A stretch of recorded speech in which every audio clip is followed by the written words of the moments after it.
Hey, babe. Hello, all, and welcome to the Affluent Marriage Podcast. You're listening to one financial coach and one educator talk about living a rich and full marriage through generational wealth building principles, authentic two-way communication strategies, and everything in between to become a couple that lives in love and walks in wealth.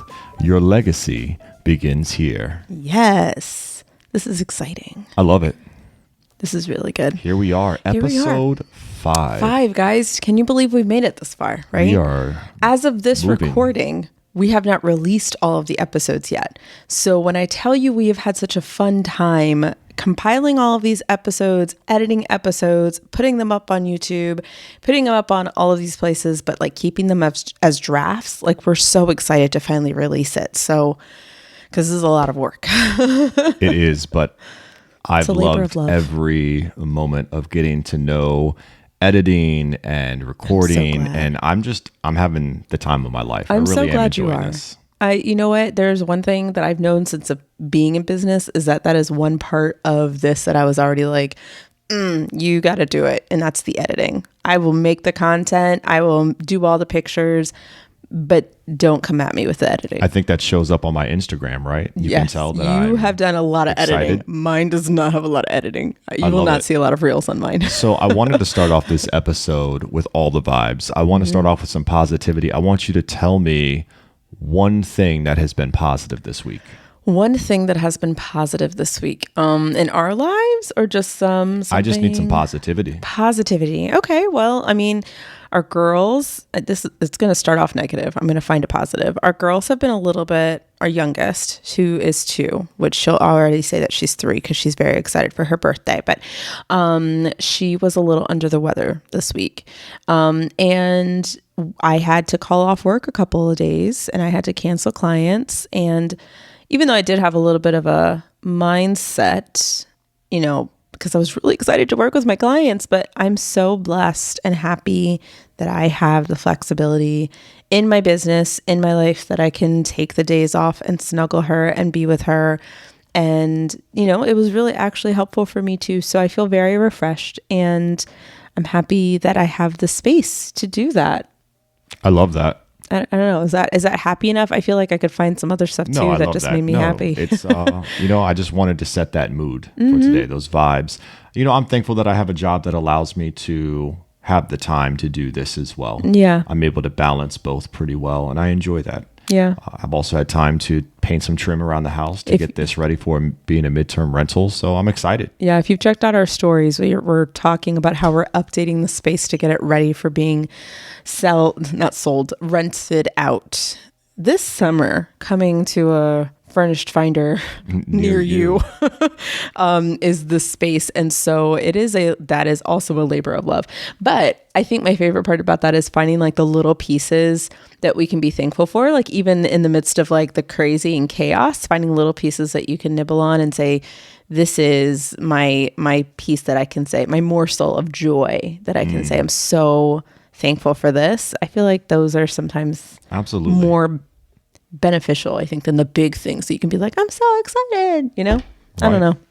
So last episode, we talked about knowing your value and being paid your value in accordance with the marketplace. It's a good one. We also broke down how to start a business and how to negotiate for a higher salary. That was a good episode, man. We could have put that into 2 parts. Did we do that one? We did not. We did that in one part. That one was in one. Whew, guys. Right. That was a good one. With the thought process that we could easily go back and expand on the idea of starting your own business. We will. We will.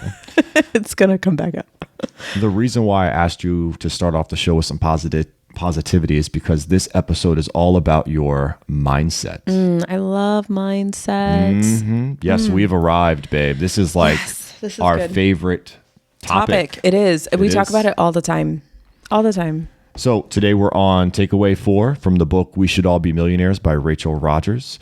Takeaway 4 says, are you ready? Yes. You ready? Yes. Here it is. Let's do it. Takeaway 4. I know I already kind of gave it away because I said mindset. It's all good. Rachel says, mindset is critical. Women need to overcome limiting beliefs about money and their own capabilities. Women need to overcome limiting beliefs about money and their own capabilities. Are you talking directly to me? Is Rachel talking to? Actually, she is. Literally, the book is made for me. She's talking to all of us because in some regard, we all have some limiting belief that's holding us back from our wealth potential. Yeah, for sure.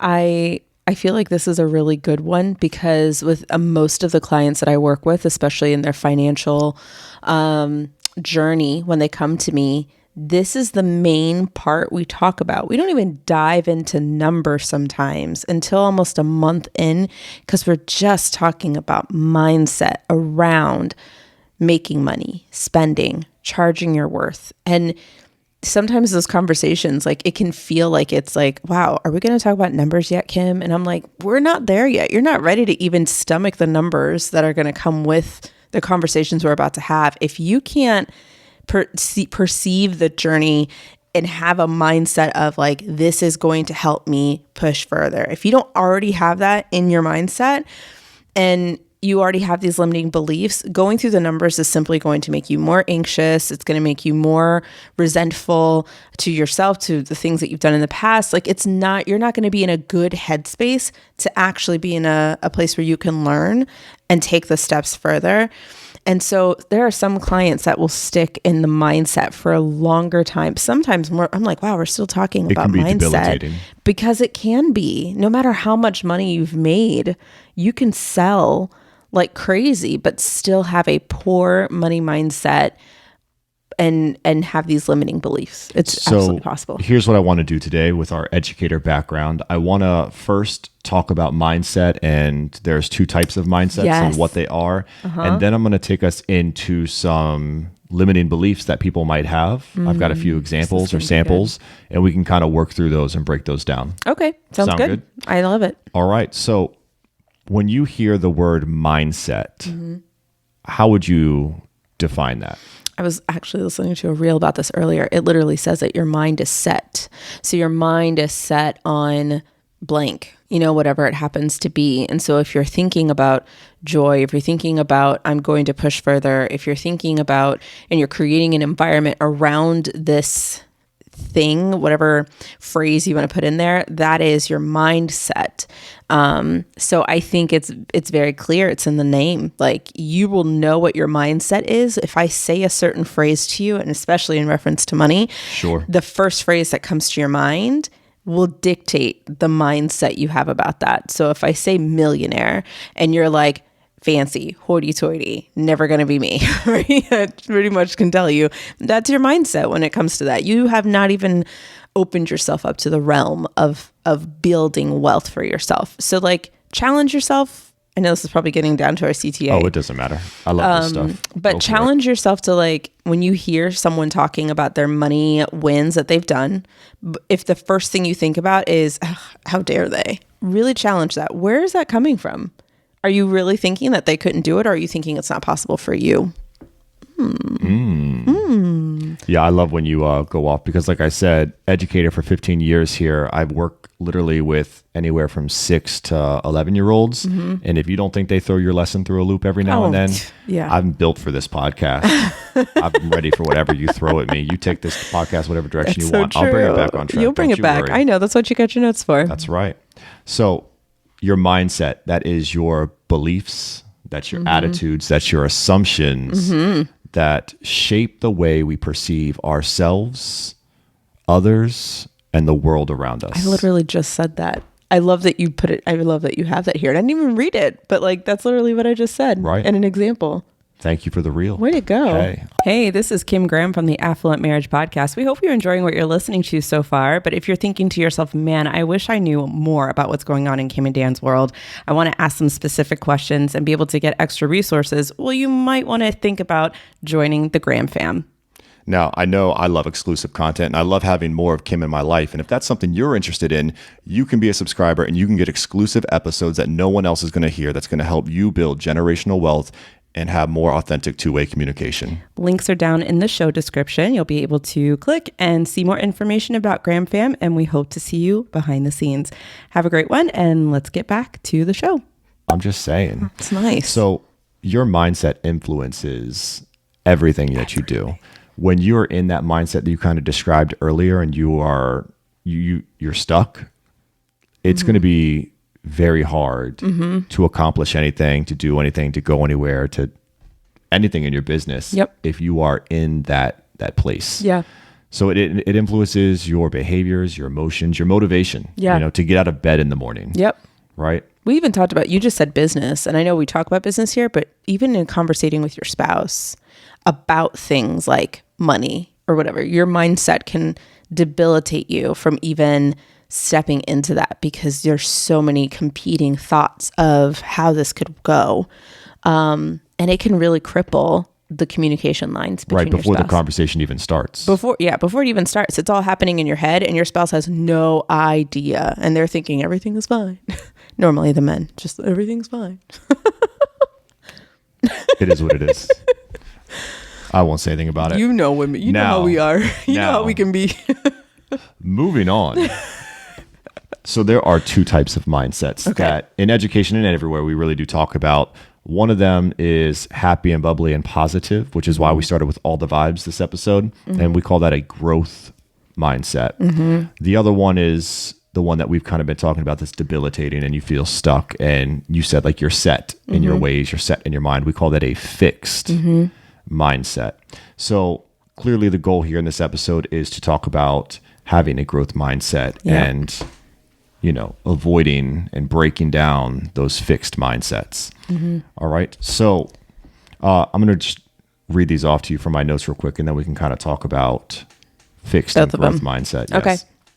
So a fixed mindset is characterized by the belief that our abilities and qualities are set in stone and cannot be changed.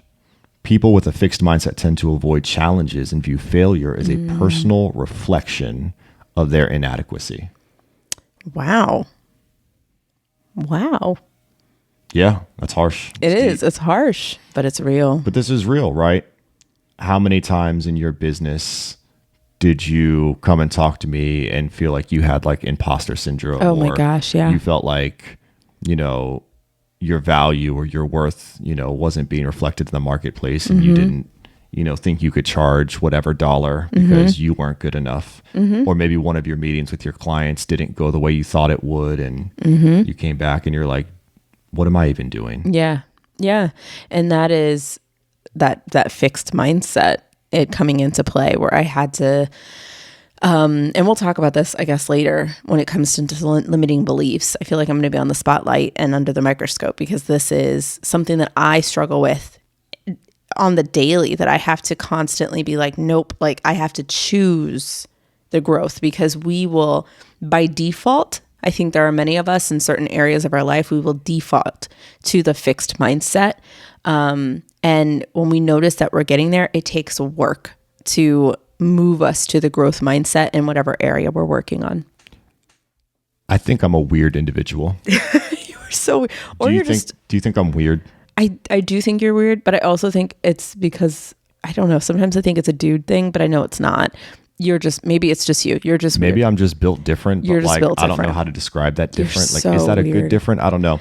Like Sometimes I am sure there are, I definitely have things that I have a fixed mindset about, things that I'm stuck on, but I do feel like I have a very strong growth mindset. I agree. On our recording of our first podcast episode, and we recorded it in GarageBand, what happened? I deleted it. You deleted it. And Well, no, sort of it was by accident.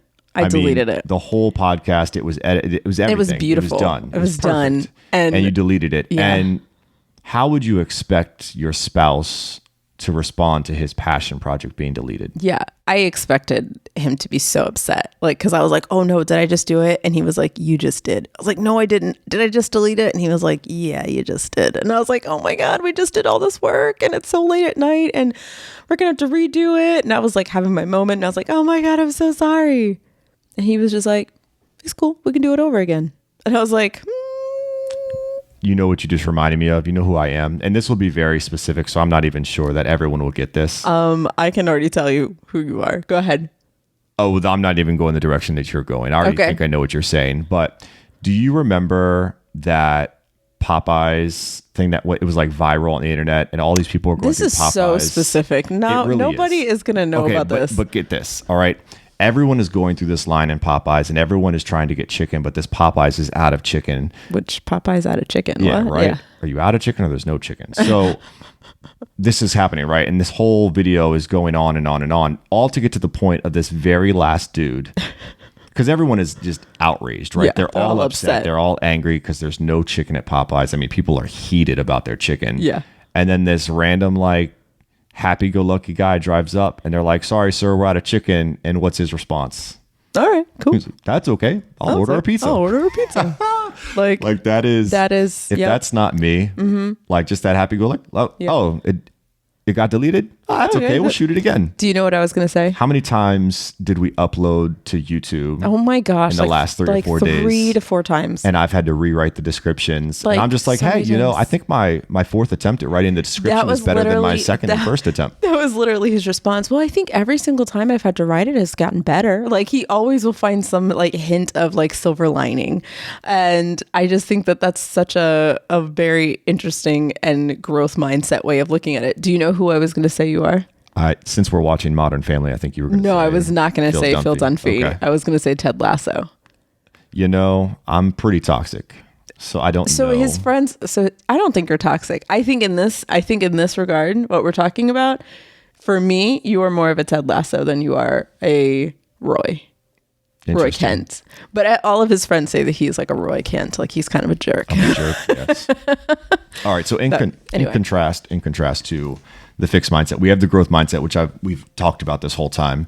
But let me break this down. It's characterized by the belief that our abilities and qualities can be developed through effort and learning. Mm-hmm. I love that it can be developed. Big word. Big word. You're never stuck. You're never stuck. You're always working through.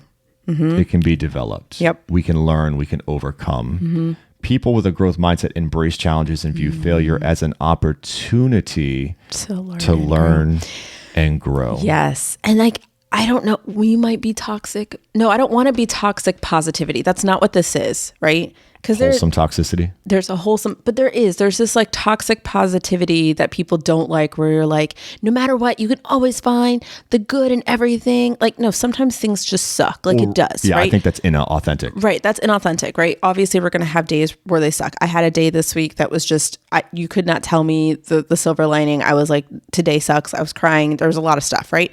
But I don't stay there. And that's the thing. You have a choice of whether you stay there for a long period of time or whether you seek to rise above and move, right? And that is a complete choice. I cannot tell you the time frame of what it should be. You know, when it's like, okay, I need to do this. I need to do this, right? So I think there's a difference. This is not toxic positivity. Growth mindset is a choice, and it is developed through effort and learning. So in education now, on literally every bulletin board that you walk past in any elementary school hallway, there's always the same bulletin board, and it says the same thing. When you were growing up, was there a poster that you always remember seeing? I always remember seeing the poster that said like "shoot for the moon," but even if you miss, you land among the stars. Right? It was in every classroom all the time. Classroom. The new poster for this generation is going to be this: change your words, change your mindset. Ooh, mindset is such a buzzword in this generation. Generation. Yeah. Can I tell you that I've walked in 2 different schools, I've walked into at least like 9 or 10 different classrooms, and that's on the wall somewhere, whether it's on a bulletin board or a poster. Change your words, change your mindset. My favorite like phrase is personal responsibility that I saw in the school, like that we used to, when we were in college, we would like have church at like the school that was turned into a church on the weekends. Anyway, they had this huge banner that's called personal responsibility. And I loved that because it was such a, if we're giving our kids the responsibility of being in charge of their own autonomy, like they're in charge of how they react, they're in charge of how they act, how they speak, they're in charge of their words, they're in charge of their mindset, like teaching them to take responsibility, like adults, because we're talking to adults here. Personal responsibility, it is your choice to have that growth mindset, to recognize that your words have power especially when you're talking about yourself, when we can be our own worst enemy. And that just leads into these limiting beliefs that we're about to talk about. All right. So limiting beliefs. Wait, we should probably get some like kid posters, educational posters, and just put them behind us. Or they could be in the thumbnail. Yeah. Okay. Let's do that. Let's do that. So what we're going to do now is we're going to break down some limiting beliefs that you might have for yourself or you might have heard of. And we're just going to break those down, unpack those, and find out what's really going on there. Or why do you feel that way? Or what should you be feeling? This is going to be therapy for some of you. Mindset is everything. It's so true. So real quick before we start, limiting beliefs with money are negative thoughts and assumptions that we hold about our relationship with money. These beliefs can prevent us from reaching our financial goals and may cause us to engage in self-sabotaging behavior. Oh, this is going to hit hard. Self-sabotaging. Yes. So let's take a look at the first one. Here's one limiting belief that you may have or may have heard of. Yeah. Money is the root of all evil. Yeah. Money's the root of all evil. Some people believe this. Yeah. Which is causing people, especially in marriages, right? So I feel like, again, we've been talking a lot about business owners, but I want to try and make sure that we don't forget that this is also a marriage podcast, right? So when we think money is the root of all evil, you get married to your bestie and now you're fine with everything else, but money, the idea of making more money, the idea of investing to create wealth, the idea of investing in themselves for an opportunity that they might have experienced, or all those types of things are met with resistance normally from the opposite spouse because they're skeptic, right? Because they're thinking, why do we need more money? No, we don't need it. It's fine. There's normally that resistance that there's no need for us to grow in the financial thing. And they might have this perspective that money is the root of all evil. And the more money we have, the more evil we're going to be perceived to be. That person might also see people who are wealthy and immediately think negative things about them. Oh, well, Susie and John got that new house and did you know how much it costs? How are they able? Those types of things, that's a limiting belief. I'm going to flip that around a little bit. You said making more money might cause relationships, marriages to question why do we need more? I'm going to say spending. I might say that husband sees the wife spending money and he's like, well, stereotypically, why are you spending all this money on whatever it is you like to spend? Or the wife could see the husband and say, why are you spending all this money on video games or hunting or whatever it is?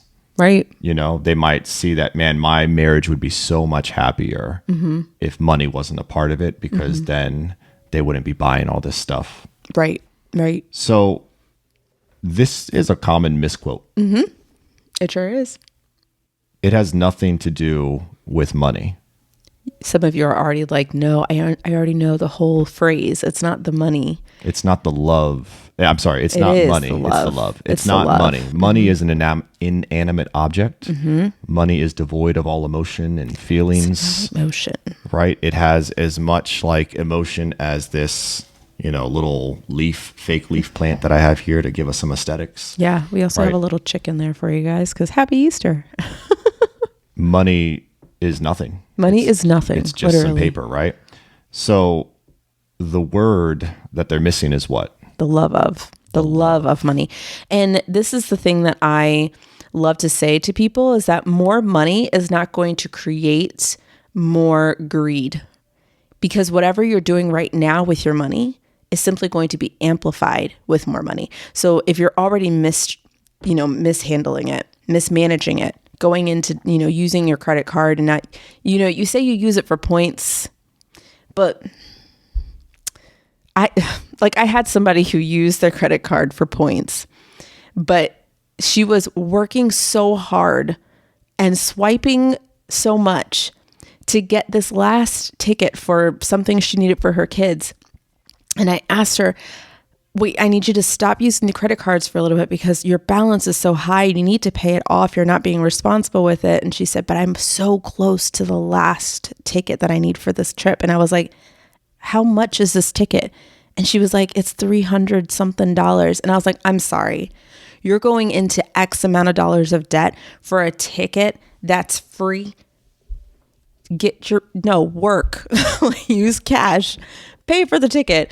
This is absurd. Anyway, so what I'm saying is, like, if you're mismanaging your money now, even if you bring in more money, you might think that it makes it easier, but it's simply going to create more of it's like a magnetize your current habits with your finances. Like, the money's still going to slip right through your fingers if you don't understand how to manage it. So it's not, the love of money is the root of all evil. But also, when you mismanage what you currently have now, it's simply going to be amplified that you're mismanaging it when you have more money. You're still going to be having the same conversations. Where the heck is my money going? And so you really have to understand that it is not the money that is the issue here. Right. It's a heart issue. So when we say the love of money, we're talking about greed. Yeah. Right? We're talking about greed. And greed will take you somewhere you don't want to go, cost you more than you can afford, and keep you where you don't want to be. I'm going to tell my dad you stole that. I twisted it around. He stole it from someone else. I found it online. But it's true. The root of all evil is greed, not money, right? When you're greedy, that's going to get you into some things that you don't want to be in. That's going to take you into that casino, or you're going to take that risk and say, hey, I got a chance to win it all at the cost that I might lose it all. But there's that feeling. Chance. And what are we chasing there? We're not chasing like the dollar. That's a part of it, but we're chasing the emotion, the thrill, the high of like, what if I get it? What if I keep swiping and I get that extra ticket for free? Not thinking about strategically or like how it's impacting. No. Like, I'm so close. That feeling of like, it's like a game. And when you gamify it, the emotion is in there, but we're not understanding the value of what's actually happening here. The money has no, like, we're putting so much like emotion onto it. And again, if greed is the root of all evil, you think about all the good things that greed could hurt, right? That can hurt your family. If you're out trying to risk it all, it can hurt your relationships. If you're abusing them to get an advantage with money, right? There's a lot of ways that greed can tear down your relationships, your friendships, your work, all of that. Yeah. So change your words, change your mindset. Instead of money is the root of all evil, how could we change our words? I feel like we need to understand that it's not the money, right? We've talked about it. It's a heart issue, right? So I don't even know what phrase I would necessarily use, but I think instead of thinking money is the root of all evil, or the love of money, we understand that, right? The love of money. How am I connecting? How am I using my money? How am I managing my money? If I'm managing it well, what can my money do for me?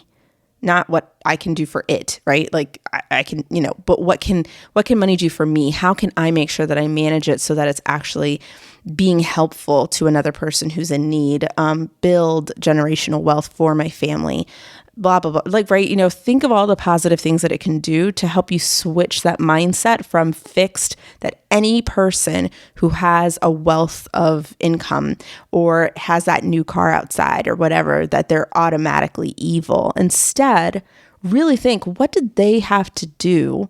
Maybe they worked really hard to get it done. Maybe instead of being a skeptic as to whether they saved money or whatever, maybe I should be thinking more about what's happening in my backyard instead of worrying about what's happening in their backyard. So here's how I would twist it. Okay, go for it. If I were to change that phrase, money is the root of all evil, I could either say the negative. I could say greed is the root of all evil, or maybe I could say money is the root of life change. Because that's a good growth mindset change. Money, like you said, if you have money, you can help people. You can make a difference. If you're broke, you can't even help yourself. That's so true. So yeah, I would say greed is the root of all evil, or money is the root of life change. Yeah, I love that. See, you thought about this. This is on the spot. I actually just came up with that on the spot. Did you? Gosh, Yeah, I don't you're have so any good notes. at things. I'm really bad at. He comes up with so many great phrases. Do you know what that made me think of though? Okay. Do you remember when we initially got out of debt? People would second guess us. They thought that we got help from our parents, And they were did. like, there's no way that you did this. They're like, How many naysayers we do know we what have? you make. We know what you get make. paid There's at no private way. School teachers. There's no way. But they just weren't willing to do what we did. They didn't see our hustle. They didn't didn't. see all those jobs that we worked. That's fine. All right. They can Limited keep talking. belief number 2. I'm not good with money. We already debunked this myth. Didn't we? If you did kidding. not catch episode 1, you need to go back and watch to Go find out. watch it. We said women have been socialized to believe that they are not good with money. And this doesn't just apply to women, right? There's a lot of people that say, I'm not good with money. Well, I don't have money because I'm not good with it. I hear that one all the time. I don't have money because I'm not good at it. So we didn't talk about this in episode 1, but I feel like a lot of people associate money because it's numbers. I feel like they associate it with math. It's not a math game. It's not. Let me just tell you this. I hate math. I love math. I hate it, like to my core. Never did well with it in school. Never did well with it when I was in college. I remember I was so excited when I passed like the school, what it was math for teachers or something like that I had to have so that I could, and it was more than just like 1 + 1. Okay. Like don't like, I just could not wrap my head around some of these like, formulas and whatever. It's just not my favorite subject. I don't like reasoning with it. Like I don't like it. But for whatever reason, when we learned about how to manage our money, it didn't turn into a numbers game. It turned into a mindset game where I was so excited to see that meter because we created different Money's things. emotional. Right. It's emotional. So I put the emotional side. That part got me. So I made pictures. I made all these. Even now we have a picture We do. about, like saving up money to help me stay motivated and disciplined. And that's what helped me. Looking at pictures helped me stay on top of my money. So the idea that I'm not good with money got thrown away when I started to create resources and avenues that made sense for my brain, because it's not a numbers game. It's a mental game. Right. And it's not a game either. It's life. But I'm not good with money. If this isn't the most fixed mindset statement that you could ever say, it's an excuse. I'm not good at tying my shoes. I'm not good at making my bed. I'm not good at, putting the food away at night. Okay. Those are all excuses, my friends. And that's an excuse. get good. Get good. Right? If you're not good at something, then you need to apply yourself. And I don't care how long it takes you. You need to apply yourself and practice and try until you get it right. Until you get it right. And like I just said, try and find resources that make sense for you and your learning style. Giving me an accountant spreadsheet with numbers would have driven me mad. Any of the spreadsheets I make for my clients are colorful, they're pretty, they're easy to understand, because that's what worked for me and my brain. And so that to me is what I think people have to find. So instead of saying I'm no good with money, think, okay, well, what would be yours? Because you're really good at switching it around. What's the growth mindset version? Well, before I of say that, if you say I'm not good with money, you just got to suck it up. Like if you suck it up, buttercup. If you wanted to ride a bike, the first time you got on a bike, yep. were you able? I know this is such like a nope, because I use the same examples. Go like for it. Stereotypical example, but like you wanted it, right? How bad do you want to get your money together? How bad do you want it? Because when you were a kid and you saw other kids riding a bike, man, you wanted that feeling. That. And you felt so mediocre to have those training wheels on the back of your bike and your other friends were riding around with pegs on the back and they were carrying their friends around and you were like, man, that's so cool. Such a dude thing. I never did that. I want that. And then you got your friends popping wheelies and stuff, man. Like people were doing stuff and you were just like, I want you that. Were chasing that, right? So you did everything you could to learn how to, you got the skin, like skin knees, you got the rips in your jeans, you busted up your elbows, you went home with like, whatever, like you went through it. Yep. Every master was once a disaster, right? I've said that before. You busted yourself up to learn how to ride that bike. Guess what? It's the same thing. You got to do the same thing with your money. If you think Kim and I were great at budgeting and great at managing our money and great at communicating about money. When we first started, the answer is hello to the no. No. Like we did not. No. We didn't. We had fights. We had arguments. We got heated. Our first financial meeting that we had together, it was like a financial summit. Like we probably sat there doing the most like simple task for like 3 or 4 hours. Because it just was so foreign to us. We had never done that. I mean, don't like take us back even before that. When we started opening up envelopes, right? We got married. He just graduated.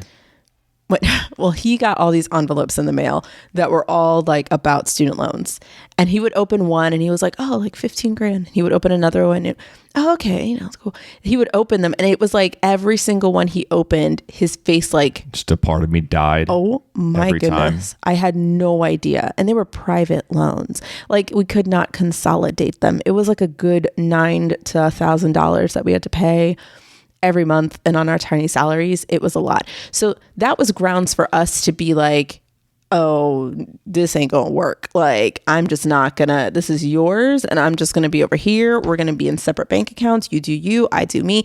I easily could have done that. We easily could have been like, this is mine and this is yours. Easily. You know what I mean? But like to think like, I'm not good with money. There's no way we're gonna be able to surmount this mountain. We're just going to have to deal with it. How many people told us these exact same limiting beliefs? Just deal with it. Like, this is life. This is the American dream. Ha ha ha. You got your student loans. You're going to be stuck with it for the next 30 years. And I was like, this is normal. This is normal. Everyone else has had this. Oh, okay. This is not just us. But then we had this glimmer of hope that said, you don't have to live this way. And I think that I'm not good with money, that excuse went out the door because I was like, I need to improve my skills, right? And I needed to understand how to communicate. And I was like, if we can get rid of this, what could be the outcome? I would have less stress. He would have less anxiety. We would be able to do so much more with our life. We'd be able to, when we started to dream about what life would be like after the fact, that's what made the I'm not good with money a stupid excuse because I had no choice. Right. And so here's what I would do to that statement to make it a growth mindset. I'm going to Sesame Street you. Oh, yeah. The power of yet. Yet, right? I'm not good with money yet. Throwing that word on there changes that statement. Mm-hmm. It says, you know what? I recognize that this is not something that I'm good at now. Mm-hmm. But just watch me. Just wait and see. Just watch. And you have to be intentional. You have no idea mm-hmm. how high I can fly. Yes. Name that show. So I'm not good with money yet. Mm-hmm. Limited belief number 3. Hey, money doesn't grow on trees. Actually, it does. I'm just kidding. On Animal Crossing, it does. Is this a boomer statement? Do people of our generation still say things like this? I don't think we do. I think if you're in... Money doesn't grow on trees. I think we're in Gen Z. Hey, I learned a word from a coworker. At that. And when she's listening, I hope she knows that I'm talking about her. But money doesn't grow on trees is something that a curmudgeon would say. He's so excited about his new words that he learns. Such a curmudgeon statement. Money doesn't grow on trees. Yes, but we hear it all the time, right? We tell it to our kids.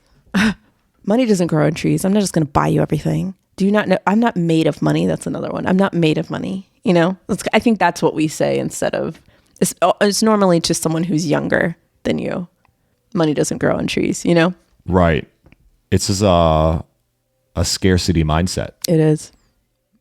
The fear of taking risks, mm-hmm. the fear of investing in ourselves. This whole thing is just dripping in fear. Oh my gosh. Are you familiar with the early 2000s oil crisis? No. What, with BP? No, that was the oil spill that happened way later. Okay. But this whole idea that money doesn't grow on trees is a scarcity mindset, and there's not enough, and there's panic ensuing. So in the early 2000s, there was an oil crisis. Mm-hmm. The average cost of like a drum or a barrel of oil between the 1980s and 2003 was about $25. Okay. In 2003, the price rose for a barrel to about $30.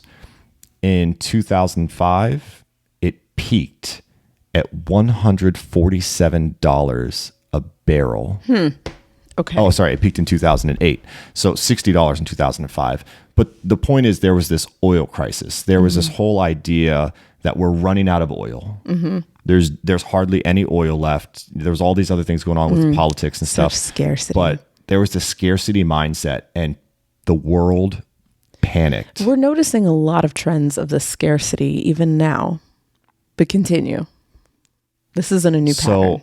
So I was starting to drive, but I remember gas prices going up that summer significantly. And all over the news, it was like, this is going to impact people's travels over the summer and their vacations because of the cost of gasoline.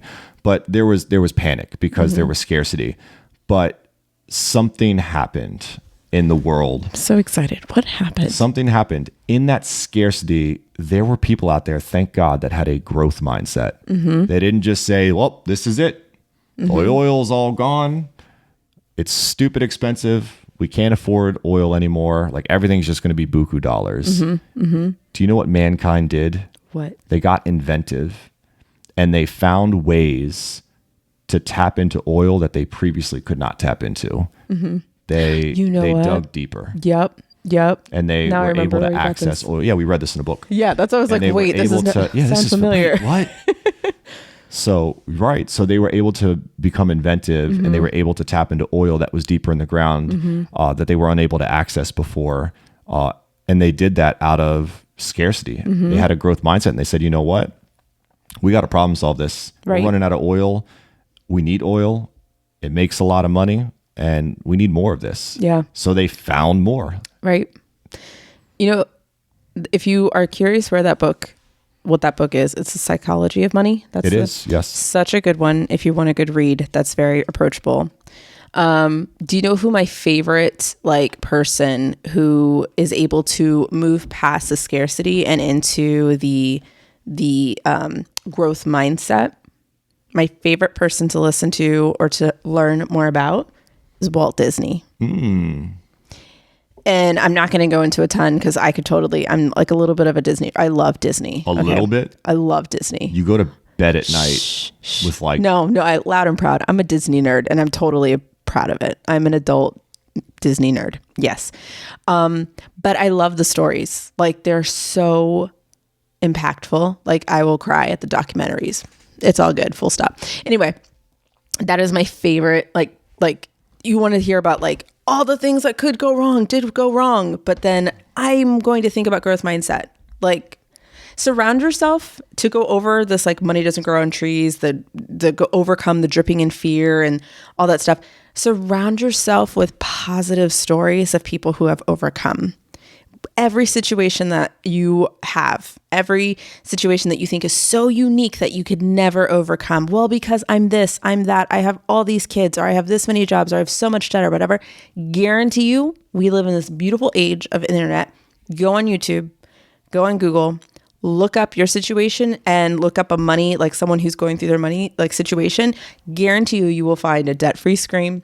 Guarantee you will find a story on CNBC or something like that of someone who has been in your exact shoes or some very similar who has overcome. Surround yourself with those good, positive stories.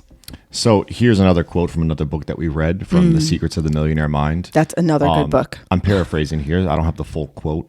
But basically, Harv says, you'll either shrink to your problem or you'll grow to overcome it. So the idea that money doesn't grow on trees sounds like you're shrinking to your problem. Right. That scarcity mindset. Thank God for the people that had a growth mindset and were inventive and found new ways to tap into oil that was deeper in the ground, because that solved a crisis. So if I were to make that a growth mindset statement, money doesn't grow on trees. Money doesn't grow on trees that you know of, right? You're just not aware of the trees out there that money is growing on, right? You have that limited belief. You have that scarcity mindset. You didn't solve that oil crisis. You weren't inventive. You just said, well, it's gone. Money doesn't grow on trees. There's no money out there. I'm just going to live with where I'm at. This is it for me.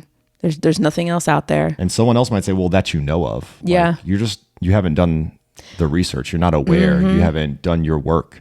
Yep. And then you see that person find that oil or whatever, and you're like, oh, well, they had it better than I did. No, they didn't. No, they didn't. You have to stop getting yourself out of this like scarcity mindset and recognize that you are in control of where you are. You are in control of your next steps. All right, I'm going to skip to the last one here because the last one kind of talked about greed and rich people again. I'll tell you what it is, but we'll skip over it. Okay. It says rich people are greedy. Yeah, which we did talk about. Yeah. So I'm going to move on to the last one here. Okay. Oh, this one's a good one. Yeah, this one's a good one. Limited belief number 4. I don't deserve to be rich. I don't deserve it. Wow. I don't deserve it. Many people feel this way, whether it's because of the way they grew up.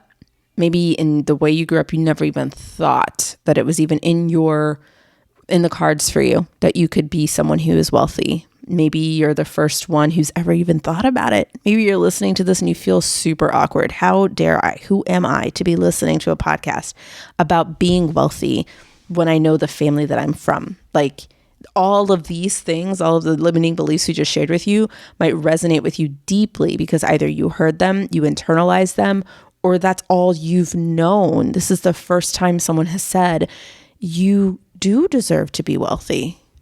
And that's hard. That might like feel uncomfortable to you. So I want you to lean into that because that is, you absolutely deserve to be wealthy. You deserve to be rich.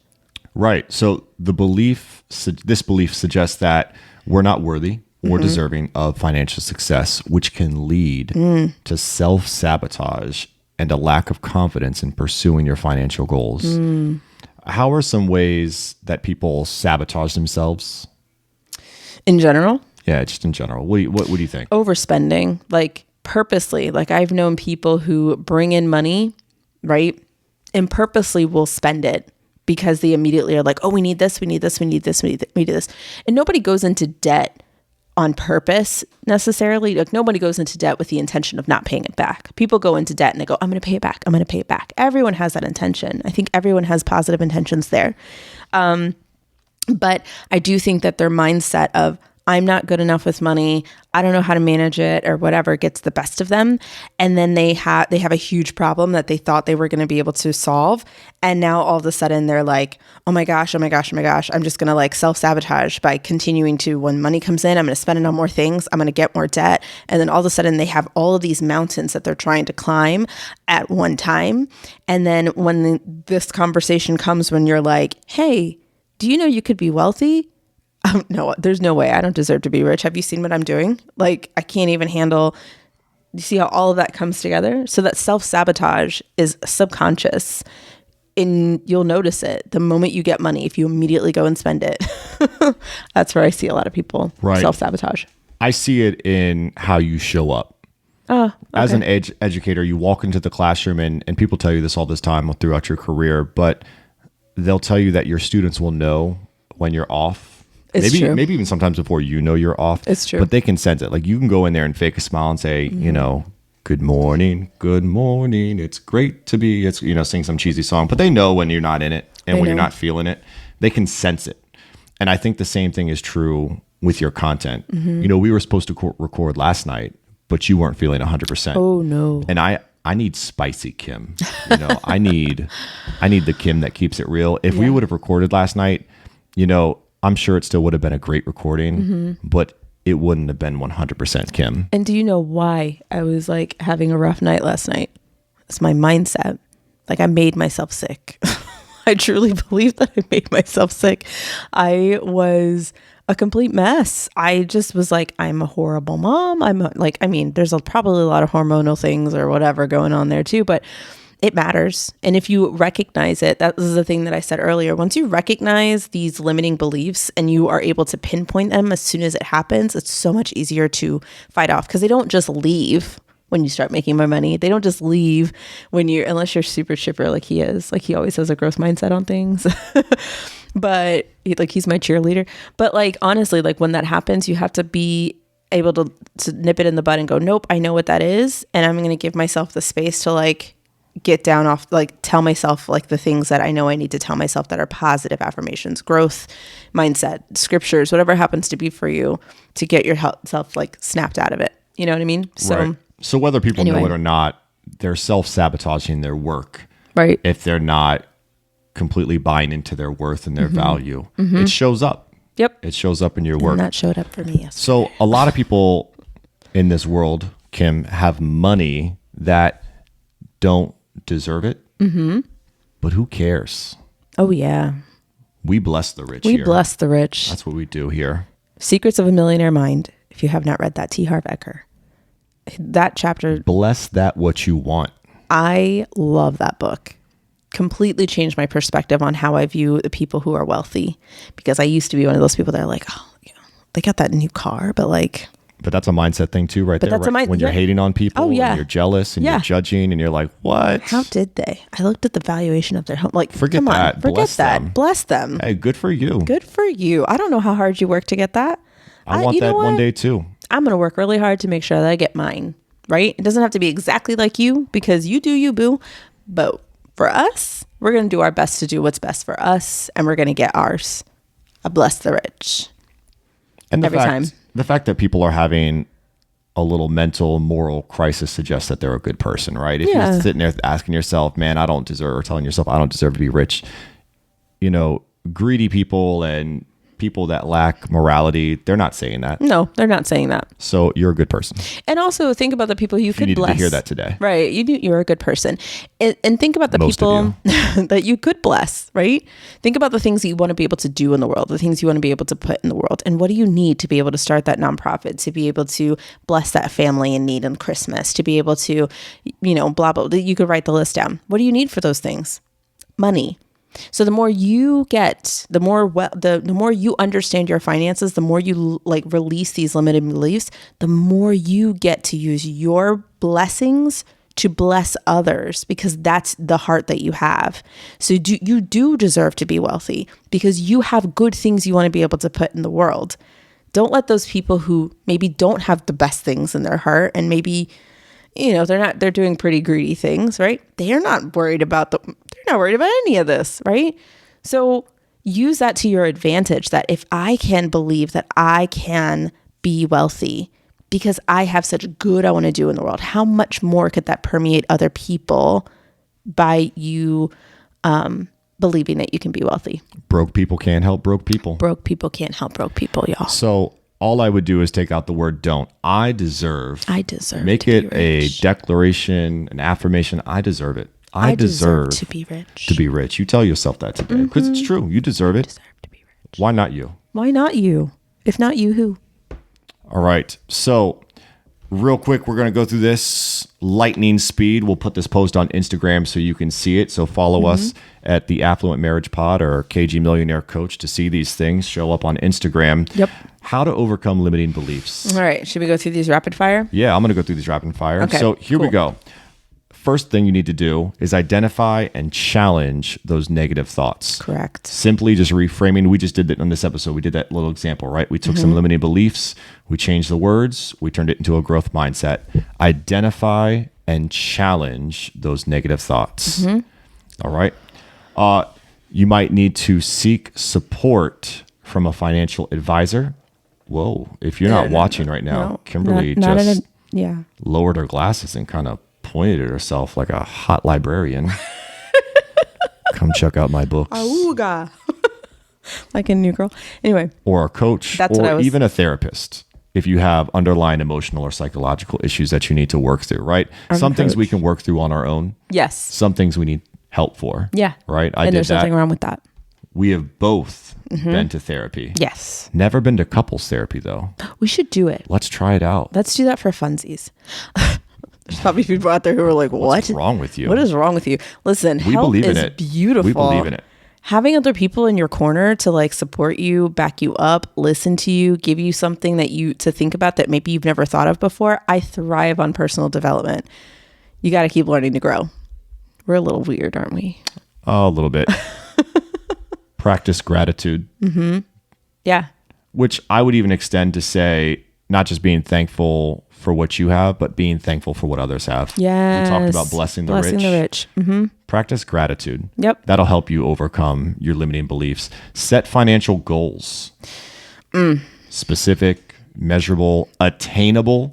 Sometimes we pick things that are just like out there in like outer space, and we're like, I want to be Jeff Bezos. And you're like, bro. And is that attainable? Maybe for like Elon, you know, but for Kim and Dan Graham, that's not attainable, right?